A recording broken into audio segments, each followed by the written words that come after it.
BlogTalkRadio, the world's largest online radio network. Hi, this is Ann White with Authors on the Air, and I am in the studio today with my co-host Pam Stack and our special guest, Robert Gregory Browne. I want to welcome all of you to our show and just let you know that you can always find us on Facebook.com/Authors on the Air. And you can go to our website where we have blogs and books and all sorts of fun. That is www.authorsontheair.com.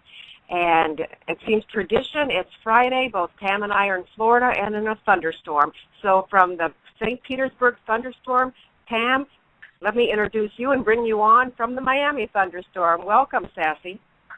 Well, thank you, Smart. Yes, you're right. Here I am on Miami Beach, 3 blocks from the ocean, and once again it's pouring rain. Calling from Casa Stamp here, but what can I tell you? It's all good. Hey, Ann, what is it we say? Who are these word warriors?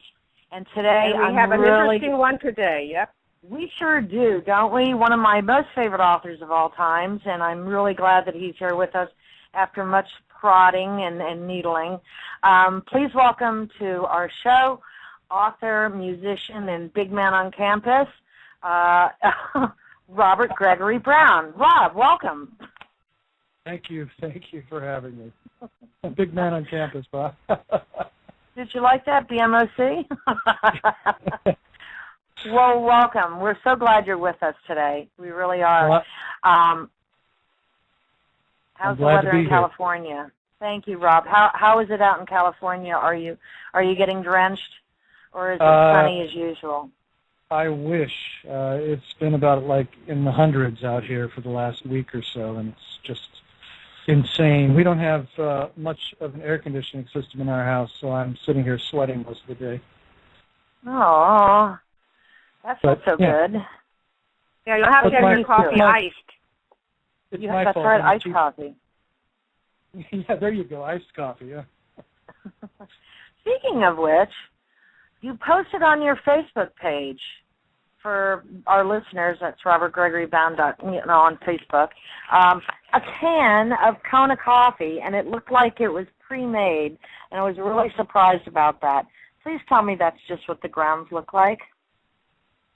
No, that was just that was a can from I don't know if you guys have Trader Joe's in your area, but out here we have a place called Trader Joe's that sells all kinds of great food and beverages and stuff, and they are now selling Kona coffee. But that was a can of coffee beans. Oh, very good. Yes, as a matter of fact, we are getting one at Trader Joe's over on the West Coast, closer to closer to me actually. It would be in Naples, Florida. In the meantime, let's go ahead and talk about your books. First of all, I am very excited to talk about your most recently released and very highly acclaimed novel. The first one that I understand you self-pubbed, which is Trial Junkies. Is that correct? That's correct, yes. Can you tell us a little bit about it and where this came from? First self-pubbed. Trial Junkies is a story I've been thinking about for years. I actually wrote, back in my screenwriting days, I wrote a partial script that was based on the idea, and the script was called Trial Junkies, and I've had that title in my head for like probably 20 or so years. But when it came to time to, I decided I wanted to self-publish a book. When it came time to do that, I wanted to do a book that nobody seemed to be interested in, but I was, because I thought I could sell it, and Trial Junkies was born, and fortunately it's doing very well, so I'm excited about that. It's basically that's great. Yeah, it's basically the story of a group of old college roommates who reunite when one of them is arrested and put on trial for murder, and they're led by this washed-up actor named Hutch, who decides they need to work together to find out who the real killer is. And hopefully it's a roller coaster ride. I have to say I enjoyed writing it more than I've enjoyed writing a book in quite a while. Really? It's interesting. And tell us what why. made you enjoy that, Rob? What was the difference? in writing that versus Paradise Prophecy? Well, when you decide you're going to self-publish, the only people that you're beholden to are your readers. You don't have to worry about whether the publisher is going to want you to write it in the first place, because you always have to pitch a book before you can write it. Mm-hmm. So you don't have to worry about pitching the book and worrying about them turning you down, saying, no, why don't you come up with something else or something like that. This is just the book that I really wanted to write. Even my agent at the time was like, I don't know, that sounds kind of like a mundane story. So to me it wasn't a mundane story, and that's why I decided I was going to self-publish it. And I just had a blast writing it. Hey, Rob, let me ask you something. Have you ever sat in on any big trials or any trials at all, and have watched some of these trial groupies that go around from courtroom to courtroom? Oh yeah, absolutely. In fact, years ago. Is that the idea? The idea came from years ago. I used to work for the State Public Defender's Office in Honolulu. I was what they called the criminal intake clerk, which meant I was the guy who processed all the defendants who were charged with crimes and got them hooked up with various lawyers in the office.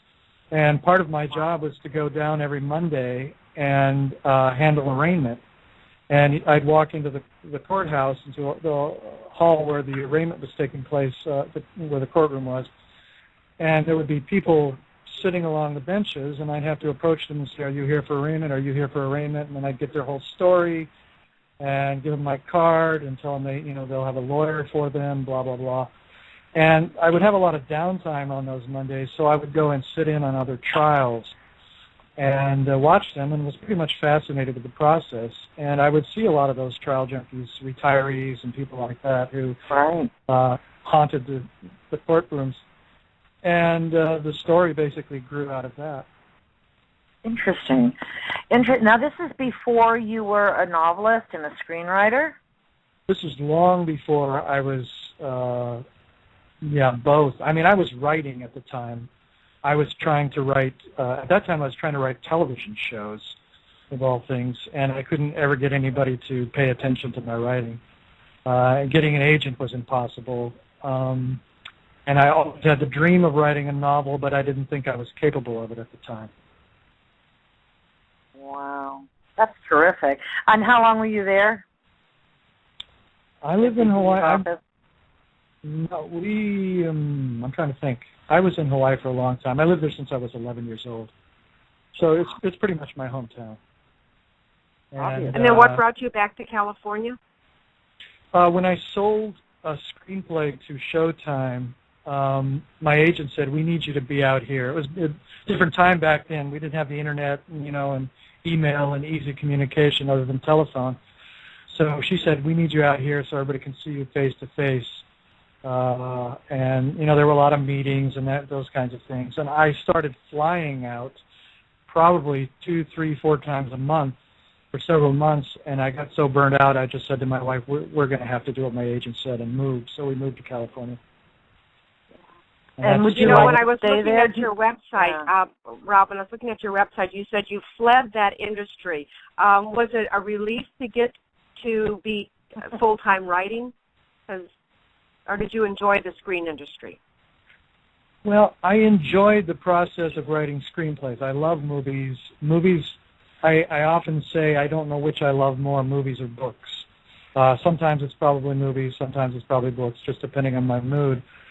But, I loved writing screenplays. I didn't like the process of going in. You have to go in and sit down in front of a bunch of people and pitch your story and hope that they'll like it enough to say, here's the money, now go write it. And it was a very difficult process for me because I'm basically a shy guy. So it was kind of a relief to not have to deal with that kind of a thing and to just sit down and write the book that I wanted to write, which was my first book, Kiss Her Goodbye. Now, that book got a lot of high praise. How did that come about? When did you finally decide to sit down and write that? I was convinced by a friend of mine named Kathy Mackle, who is a screenwriter and a novelist. And I pitched the story to her once by email, And she came back and said, this sounds like it would make a really great novel. Why don't you write it as a novel? And I said, I would love to, but I'm not sure that I'd be able to sustain, like 400 pages of prose. Because at the time I was writing screenplays that have a lot of white space, and a lot of dialogue and very minimal narrative. And she said, well, just write, 4 or 5 chapters, give it a try, send them to me, and I'll tell you whether or not, you've got something. So I did that. I sent the chapters to her, and she wrote me back, and all she said in the email was, finish this book. So that, wow. That gave me enough kind of a kick in the butt to actually sit down and write those 400 pages. And I had a ball doing it. I felt free. It was wonderful. And you weren't to put yourself out in front of anyone, though. You were getting to say what you wanted to say and say it all the way through the end. Absolutely, and nobody else interfering with the story or anything, which was great.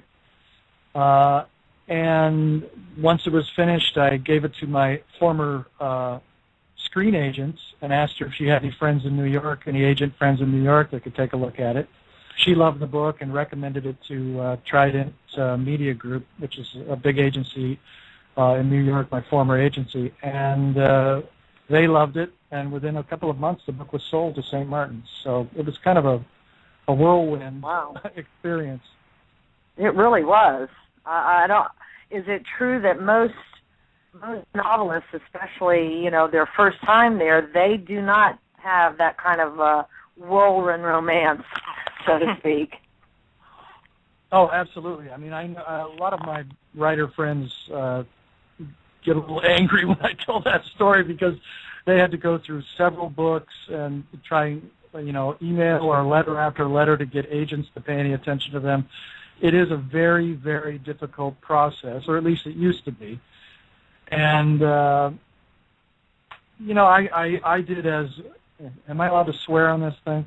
I did sure, say whatever you want. We're on BlogTalkRadio. I did as William Goldman said, I jumped past all the shit. So I was very fortunate. It's amazing. It is amazing to see because you just made a comment now. You said, it's a very, very hard thing, at least it used to be. But it seems to me now it is more difficult to be published by, to first of all, get a book recognized by a publishing house, but never mind to have them sign a contract with any new authors. Do they actually still do that?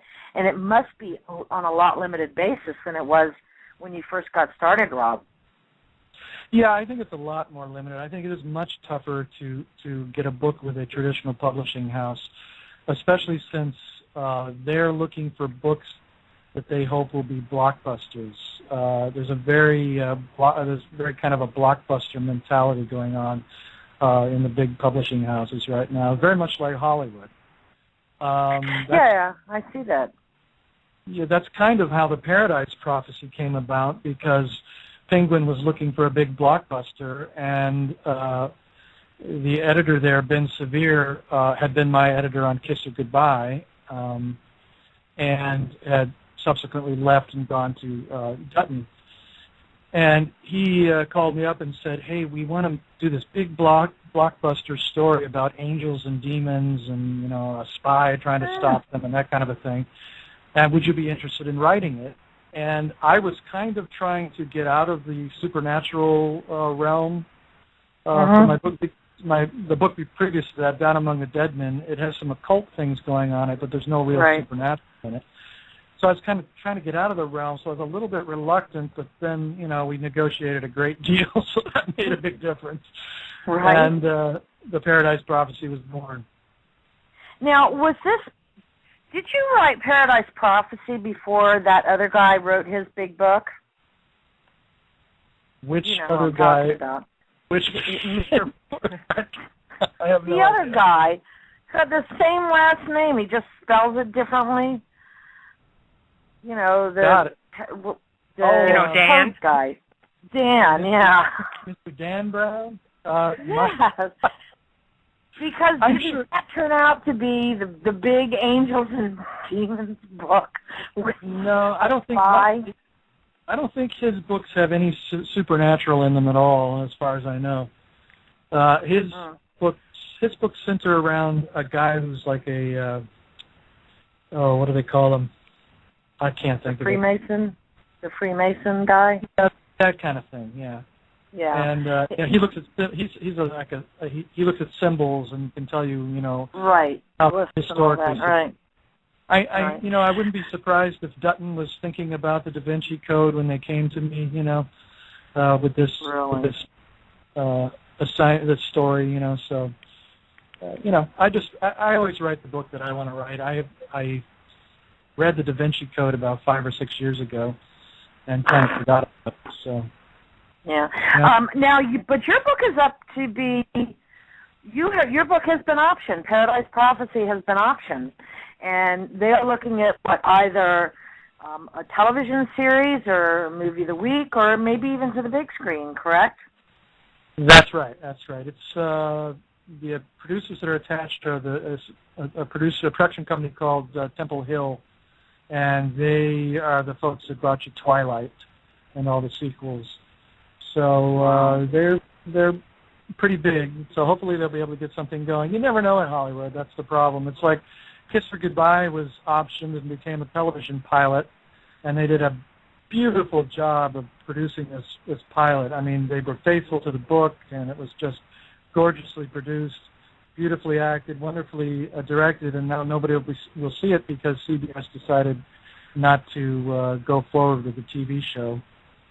So and what are the chances of them ever pulling it up again, though? I mean, I know you wrote it a couple of years ago, but once it's done, it's done? Pretty much zero, yes. It's pretty dead at this point.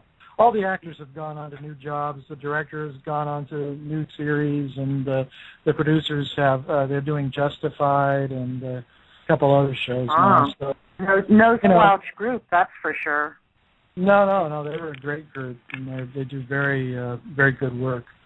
But I mean, this is what Hollywood is. There's a lot of you can always get very close, and then it falls apart at the last minute. And the Paradise Prophecy at this point is kind of in its infancy as far as making it to the screen goes. There's a lot of hoops that have to be jumped through before it ever makes it. And I was told recently that it's still very much alive as a project. So who knows? We'll see what happens. I don't Rob, when you were writing the Paradise Prophecy, it's a complicated with a lot of the twists and turns. And I was looking at your writing style on your website, and you said sometimes you plot it all out, and then sometimes you start and let the characters lead you. When you were writing that book, what was your method for it? Because you do have a lot of twists and plot turns. Well, initially they wanted, before we got started, I actually got started writing the book, they wanted a specific outline, and I gave them a 200-page outline. The reason they wanted that is because they wanted to start shopping it to Hollywood as quickly as possible. And in that outline, I spelled out a very specific story with a very specific beats, but once I wrote the book, following that outline, I was completely unhappy with it. So I talked to my editor about it, and I went back and rewrote the entire second half, and I did that completely without an outline. Just let the characters take you, huh?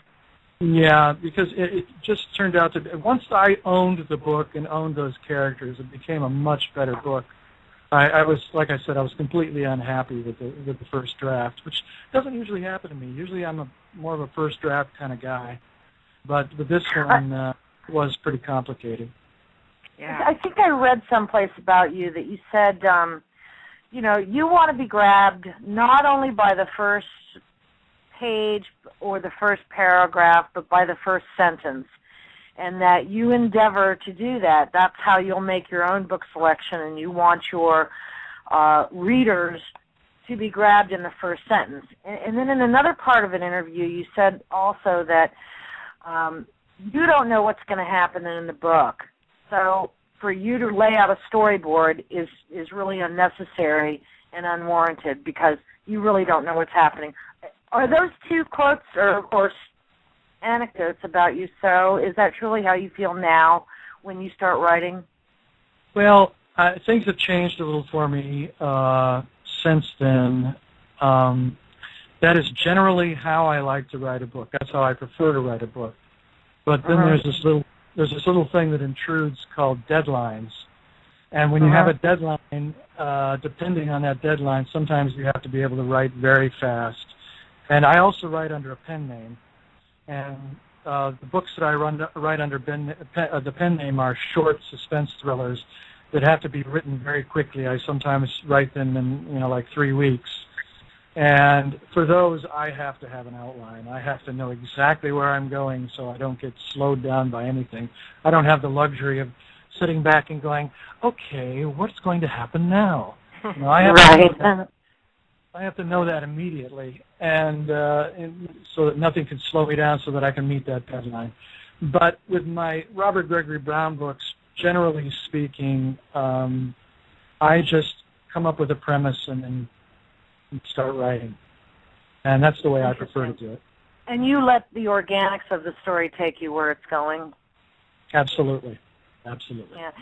I have read something interesting about you as well, that you mentioned earlier that you do have a little bit of a supernatural undertone to a lot of your books, paranormal, supernatural, and I like that. I mean, I'm very interested in that genre. Rob, do you believe in reincarnation?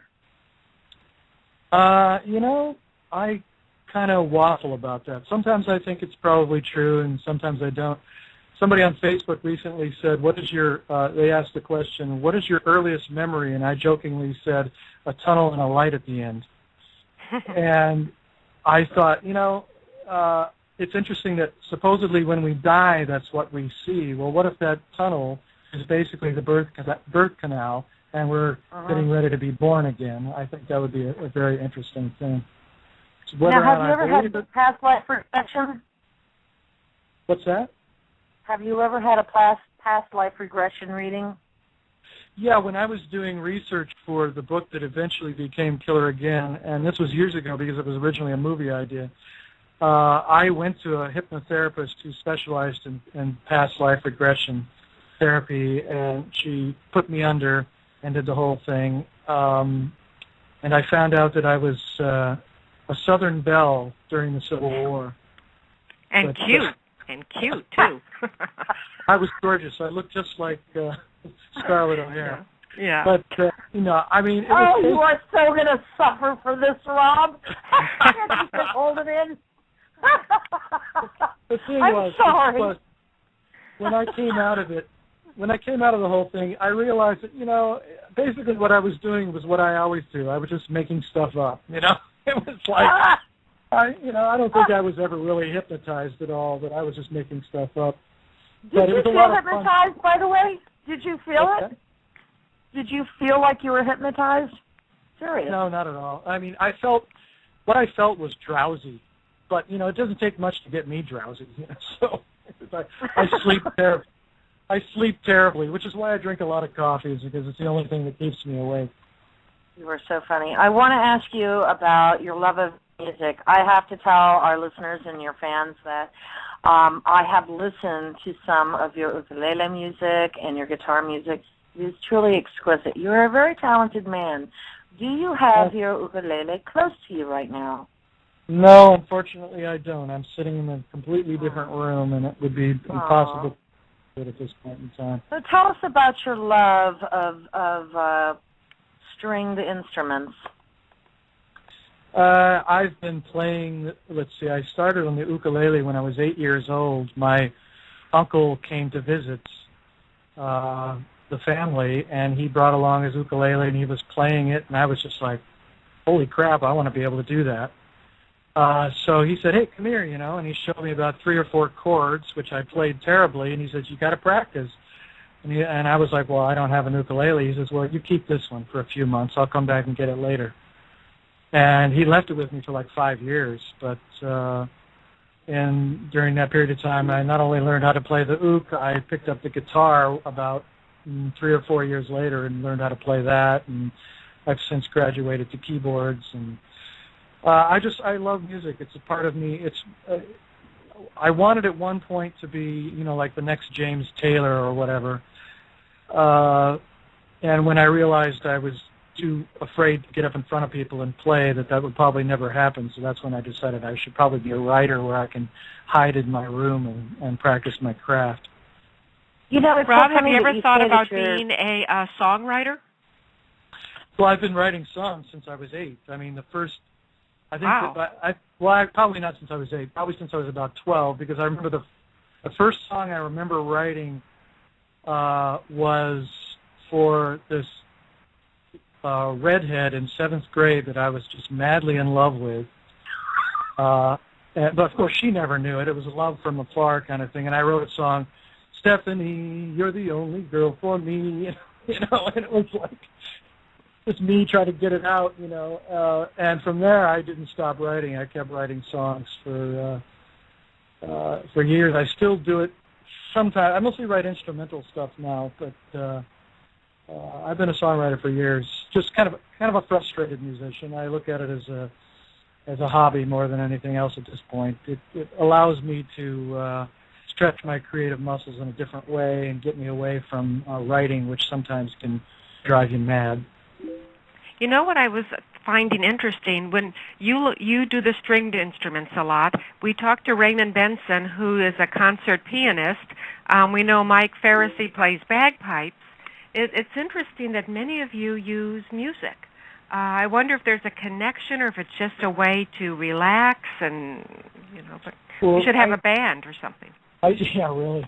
I definitely think that music is part of my writing as well, because really? I look at writing as having a rhythm and a meter to it. I'll be constantly changing, reworking sentences until they flow. My whole mission, I think, as a writer, is to get readers to keep turning the pages, and part of that is to give the prose a certain flow. I mean, I write very meat and potatoes kind of prose, but I at least try to do it in a way that just keeps people to want to keep reading. It's like they're listening to a song and it's driving them forward. Your writing has a cadence to it, a beautiful cadence. I never really thought of does. it in that way. Yeah. Thank you. I appreciate There's a nuance to it. I work very hard to do that, and I do think that has a lot to do with my musical background. Rob, do you read what you write out loud to yourself?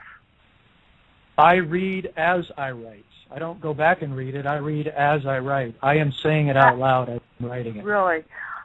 To me, if I can read a book out loud, and the nuance of all the words and the timbre and the cadence of everything, if it sounds pleasing to my ear when I'm reading it, because I love to read, and you're talking to a woman who reads 2 books a day, then I'm going to continue to read that book, and that moves me forward. So I understand what you're saying. I wish that other authors understood how important the placement of words in a sentence is. It really is critical to push the story forward. I think that there are speed bumps along the way, and if you're smart enough when you're writing, you can see those. And perhaps by reading them out loud, as you were explaining, it is almost like notes on manuscript paper. So I understand that, and I appreciate it. From a musician's standpoint as well, I've been playing since I was 5, so I understand that. I have a question for you. You always say that you're very shy. So, when you talked about screenwriting, you weren't really out there pushing yourself, and you couldn't be that aggressive guy. In your books, you talk about it in your music. But I also read that you said in the publishing crowd you feel like a social animal. So how do we reconcile the two Robs? When you go were you saying that tongue-in-cheek, Rob? No, I wasn't saying it tongue-in-cheek. I have to say that I feel very comfortable among, my people, I guess you'd call them, other writers, readers, people who love books, publishers, editors, people who all speak the same basic language. I feel comfortable because we have something to talk about. I'm not great at small talk, and so I'm usually the guy in the room when there's a party going on who's, talking a little bit, but is generally very quiet. And I'd say even at conferences, I'm probably one of the more quiet people.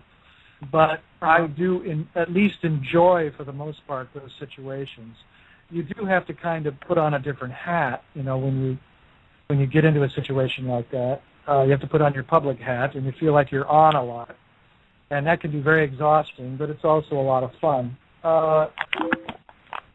Do you have a favorite conference you like to go to, Rob, for writers? Well, the very best conference I ever went to was the first Thriller Fest conference, which was in Arizona in terrible, terrible heat. Fortunately, we were inside a hotel most of the time, so air conditioning was wonderful. But the heat outside was stifling, so nobody went anywhere, and the conference was very small because it was the first year for Thriller Fest. And I met a lot of people who are still very good friends today, including Brett Battles. He and I met there. And he's your bestie, right? I'd say he's pretty much my best friend. And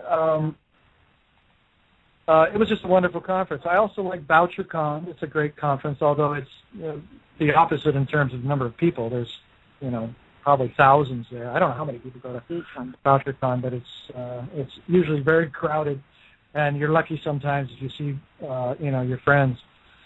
I like those. You were just at Romance Writers too, weren't you? Yeah, I went to RW. Well, I just went down there as a guest. I was just down there for a few hours to see my friend Cindy Gerard. We had dinner. But also RT. The RT Book Lovers Conference, I think, is a great one too, because it's all about the reader, and I love conferences where there's a lot of readers. Yeah, that makes it nice. One of the reasons I loved Trial Junkies is in a former life I was a trial attorney. And when I read your book, you really had the characters down. I mean, these are the people that do sit in the courtroom, some of the old retired ones. So I loved how you did your characters. And so what I'm wondering, are you working on a new project now? Do you have another one going? Will it be similar to Trial Junkies, or are you going to take a different turn? Well, Trial Junkies is actually the first in a series, so I'm supposed to be working on a sequel. Okay. I've been lazy. I got back from Hawaii, so I've been lazy. I've been kind of laying around doing nothing, reading books and watching movies. But I'm hoping to have the second Trial Junkies written and out in time for the Christmas rush. So wish me luck. Now, you had a birthday while you were there, right? You had a birthday while you were in Honolulu this time? July 8th was my birthday, so we celebrated in Hawaii. Happy belated. Happy belated. So I have a couple just kind of quick questions and answers, hopefully, from you. So because we don't want to spend the whole, we want to spend the whole day talking to you. Whether you want to talk to us is another question. But bad reviews, what do you do? Bad reviews? Yeah. I read them, I swear at the person who wrote them, and then I forget about them. Mm-hmm. Good. Good. I have to say that I do get a little annoyed by some of the one-star reviews that, not so much on my stuff, but I've seen one-star reviews on other books for other authors that say, this book costs too much, or something like that, it's like, well, don't review the price of the book, review the book. But other than that, you can't take reviews, either good or bad, too seriously, because it's basically a person's opinion, and I have different opinions too. So, Hey, what genre would we be surprised to find out that you really enjoy?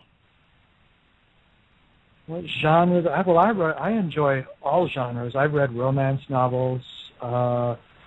Obviously, I love crime thrillers, mysteries.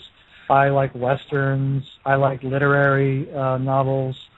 One of my favorite authors, who's no longer with us, was a guy named James Kirkwood, who wrote really great, coming-of-age stories.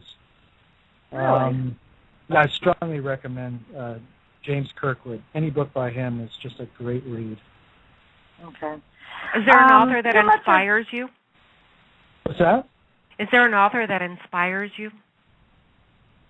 I'm inspired a lot by the authors of the 50s and 60s, like who got their start back then, and they were writing paperback originals for like gold medal books, Fawcett Gold Medal, and guys like John D. MacDonald and Donald Westlake, and there's a whole list of those guys, and I collect those books.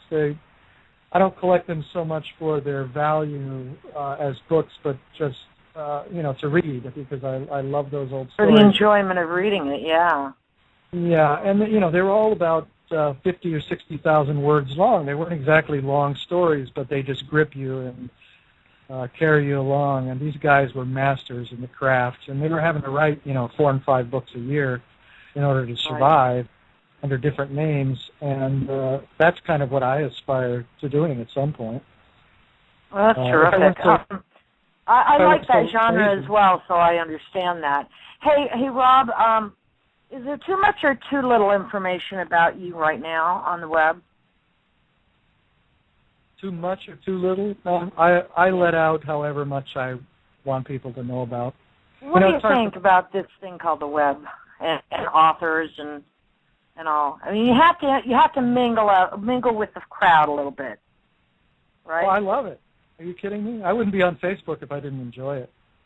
I like being on Facebook and getting out there and just not necessarily just with talking with readers, but just interacting with people. Being a writer is a very lonely job. You sit in a room all day long and stare at the computer. So I've always got Facebook open over there, and when I'm stuck in the middle of a book, I pop over and say something sarcastic and usually get snarky remarks back, which I enjoy. Gee, who would that be from?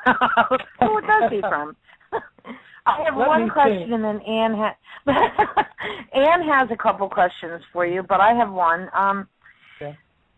It's a raging question here on Authors on the Air, and Smart and Sassy have to know for their own personal reasons, but dogs or cats?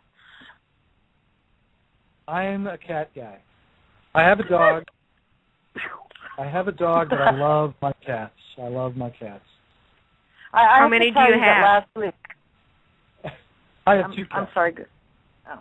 Last week, Rob, your friend C.J. Lyons was a guest on our show, and she is also a cat lover, so I just want you to know that's 2 solid wins in my column.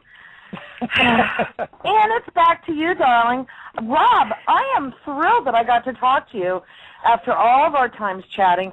Please let me tell your fans and our listeners that they can reach you on Facebook at Robert Gregory Browne, Browne, and on the net at the same address, www.robertgregorybrowne.com. Please go out, and if you have not read it, you got to read Trial Junkies. It'll kind of, I kind of likened it to deep-sea fishing here in Florida, something that we love to do. You're just kind of waiting while the line's out there behind the big trolling boat, and all of a sudden, zip, the line pulls, and there you got to strike. That's how Trial Junkies hit me. When it hits, it's so fast and furious, folks. You're going to love it. And, of course, you can't go wrong with Paradise Prophecy, one of the most well-written, beautifully written books that it's been my pleasure to have read.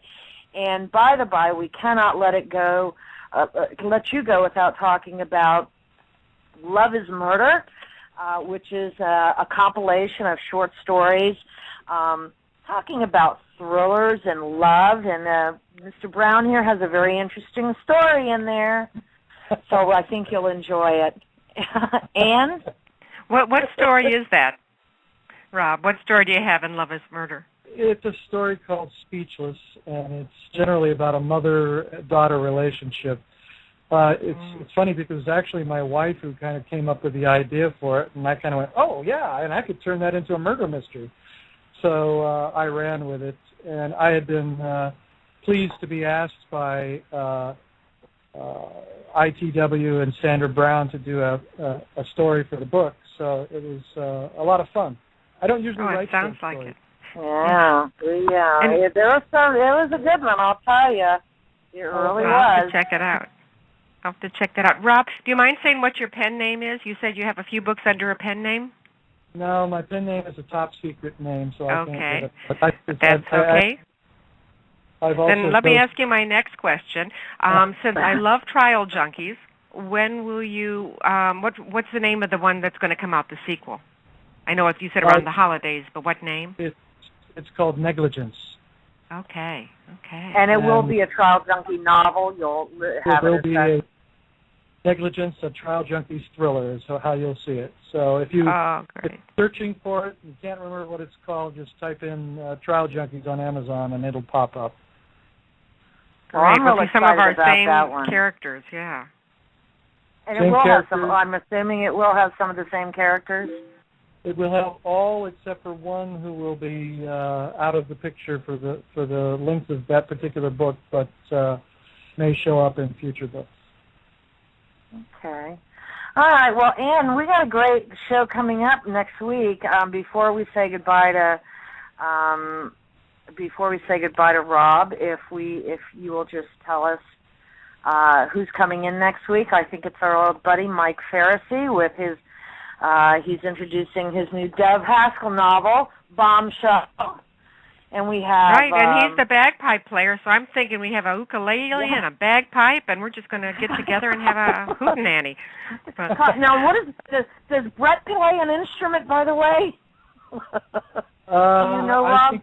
I think the only instrument is flapping his jaw. That's the only one that Brett has. So. I'm sure he'll be thrilled to hear you say that. I will send him the link. Of course, you know, Thank Raymond you so Benson much plays for being piano. with us. Yeah. Thanks for being with us, Rob. You're terrific. We've really enjoyed talking to you. And come back again, won't you, when the next Trial Junkies comes out? Come back and tell us about it. I will be happy to. I don't know how much more I could possibly say about myself, but okay. Oh, there's much more, and then we'll get into coffee tastings and Kona and all sorts of fun things. But it's been wonderful. We barely touched the surface here. That's probably true. That's probably true. Rob, thanks for everything. Enjoy your California sun while we are melting in our Florida rain, and we'll see you on Facebook. Thank you. All righty then. Okay. Take care. Bye-bye, Rob. Bye-bye. Yeah, so Pam, you said we do have Mike Farrisee next week with Bombshell, but we have a surprise coming on a very unusual time. This Sunday at 7 o'clock, barring thunderstorms or anything else, we have a Leland Dirks, our author with Jimmy Mender and his Miracle Dog, will be joining us. Miracle. And it's a great... With his pack, which we have, he also did Angelo's Journey and Seven Dogs. Just his books are marvelous. Please go and look at authorsontheair.com and see who's coming up. We've got a lot of great people, don't we, Smart? We do, but I wanted to say one more thing about Leland's broadcast on Sunday. He read a story from his mostly true short stories, and both Pam and I were just the goosebumps. It was just so powerful to hear him read one of his stories. So make sure that you... We were quiet, and that was amazing. I know. There was silence for a little bit. And we have Heather Graham coming. Heather Graham is somebody that we're looking forward to. And she's written over 100 books in a lot of different genres. She's a very fascinating and very talented woman. I am so honored that she has agreed to come and join us. And then Keelan Patrick Burke, so a little more horror. A little more horror, but boy, is he a hottie. I can't wait for him to get on with that. Thank goodness it rains in Miami when we're on the air. That'll keep you cool. There you go. Hey, thank you so much for joining us today, listeners. We're so honored that you joined us to hear Robert Gregory Browne. And come back and visit us next week, won't you? Thanks so much for everything, Ann. Have a great afternoon and a nice weekend. And you too, and since it is the weekend, grab a good book. Maybe Trial Junkies will be the book you grab, and just curl up in a chair and enjoy the weekend. Take care. Thank you so much. This is Authors on the Air saying goodbye. Take care. Bye-bye, everybody. Blog Talk Radio, where millions of hosts and listeners gather.